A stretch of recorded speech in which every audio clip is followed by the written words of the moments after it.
नमस्कार। मैं हूं सुबोध कुमार।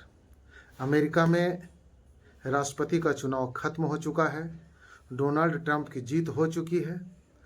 दुनिया के तकरीबन आधे देश ने जीत की बहुत बड़ी बधाई दी है, जबकि मिडिल ईस्ट के कुछ देशों से बहुत अच्छी बधाई नहीं मिली है डोनाल्ड ट्रंप को। और यही बात है जिसको लेकर के भारत में भी चर्चा हो रही है। भारत की ओर से जो बधाई गई है डोनाल्ड ट्रंप को, तो उसके विषय में कहा जा रहा है कि जो डोनाल्ड ट्रंप ने एक स्टेटमेंट दिया था चुनाव के दौरान कि बांग्लादेश में हिंदुओं का जो इतना बड़ा नरसंहार हो रहा है, मैं अगर अमेरिकन प्रेसिडेंट होता तो इस प्रकार की स्थिति नहीं आती। तो भारत में भी दो धड़े हैं, जिससे जीत की बधाई का प्रतिशत में कुछ बंटवारा हो गया है और ये सच्चाई है, इसे मानना चाहिए।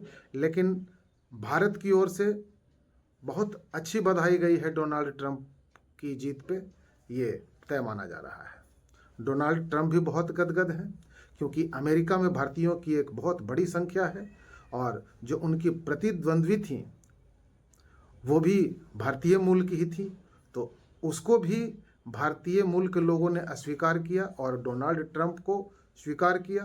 तो इसके तरफ से भी डोनाल्ड ट्रंप गदगद हैं। लेकिन मैं आज कुछ बात दर्शकों के कानों तक लेके जाना चाहता हूँ। अमेरिका में बहुत पुराना लोकतंत्र है और राष्ट्रपति वहाँ का सर्वे सर्वा होता है, जो कि भारत से स्थिति कुछ अमेरिकन लोकतंत्र की अलग है। भारत में भी लोकतंत्र है, जिसे विश्व का सबसे बड़ा लोकतंत्र कहा जाता है। वहीं अमेरिका चूँकि 1776 में आज़ाद मुल्क हुआ, तो इसके वजह से उसे पुराना लोकतंत्र कहा जाता है।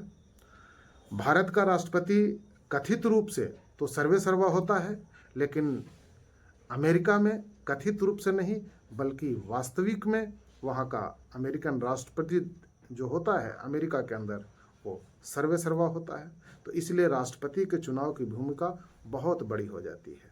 और जब बात अमेरिकन राष्ट्रपति के चुनाव की होती है, तो दुनिया के तमाम देशों की नज़र अमेरिका के राष्ट्रपति चुनाव की ओर होती है, क्योंकि अमेरिका विश्व बिरादरी में एक अहम स्थान रखता है।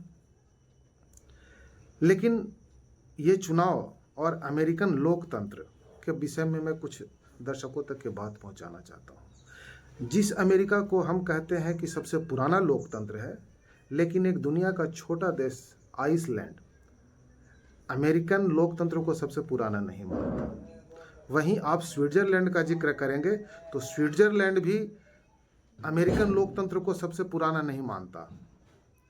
जब मैं बात ग्रीस की करता हूं, जहां से ये डेमोक्रेट्स शब्द निकल के आया है डेमोक्रेसी के लिए, तो ग्रीस भी उसको नहीं मानता। वहीं भारत में जो बहुत सारे इतिहासकार हैं और जो गुणवान लोग हैं, इंटेलेक्चुअल हैं, उनका भी कहना है कि भारतीय इतिहास के हिसाब से लोकतंत्र की सर्वप्रथम स्थापना भारत में ही हुई। तो इन बातों में विरोधाभास हो सकता है, लेकिन अमेरिका के विषय में एक बात तय है कि जो देश 1776 में आज़ाद हुआ और उन्होंने अपने देश में सर्वप्रथम डेमोक्रेसी की बात की, ये आधुनिक काल की बात मैं कर रहा हूँ, तो अमेरिका के ही एक राष्ट्रपति जब हुए डॉक्टर अब्राहम लिंकन, उन्होंने कही कि democracy is the people for the people and by the people, यानी कि लोकतंत्र कंप्लीट जनता के लिए है, उसमें जनता की ही भागीदारी होती है, जनता सर्वे सर्वा होती है लोकतंत्र में। तो इसी आधार पर दुनिया के कुछ देश कहते हैं कि अगर जनता की इतनी बड़ी भागीदारी होती है, जनता का समान अधिकार होता है, जनता सर्वे सर्वा होती है, तो उसी अमेरिका में आज श्वेत अश्वेत की बात क्यों होती है? उसी अमेरिका में आज श्वेत अश्वेत की तो बात होती ही है, लेकिन महिलाओं को मताधिकार का प्रयोग कब करने का अधिकार दिया गया?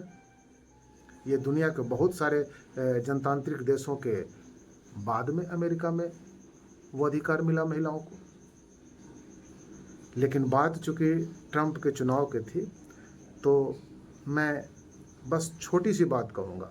मिडिल ईस्ट के देशों में जहाँ पे ट्रंप के आने से लगता है कि यहाँ पे स्थिति अस्थिर हो सकती है, खास करके इस्लामिक राष्ट्र वर्सेस गैर इस्लामिक राष्ट्र के विरुद्ध। उनकी सोच भारत के दक्षिणपंथी विचारों से मिलती है, ऐसा वामपंथियों का मानना है। क्यों? क्योंकि उन्होंने एक स्टेटमेंट दिया, डोनाल्ड ट्रंप ने 47वें राष्ट्रपति बनने से पूर्व उन्होंने कुछ बातें जाहिर भी की, जो कि उन्होंने चुनाव के पूर्व बोला था कि हिंदुओं के साथ मैं नरसंहार बांग्लादेश में नहीं होने देता अगर मैं राष्ट्रपति होता, और शायद वो बात उन्होंने दोबारा दोहराई। तो बहुत ही रोचक मामला हो गया है डोनाल्ड ट्रंप के आने से, और पूरी दुनिया अमेरिका पे नज़रें गड़ाए बैठी है। लेकिन इस बीच चूँकि दुनिया के पुराने लोकतंत्र के नवनिर्वाचित राष्ट्रपति को सबों ने बधाई भेजी है, तो हमारी ओर से भी, हमारे चैनल की ओर से भी और हमारे शुभचिंतकों की ओर से भी सबको अमेरिकन राष्ट्रपति ट्रंप को हार्दिक बधाई। धन्यवाद।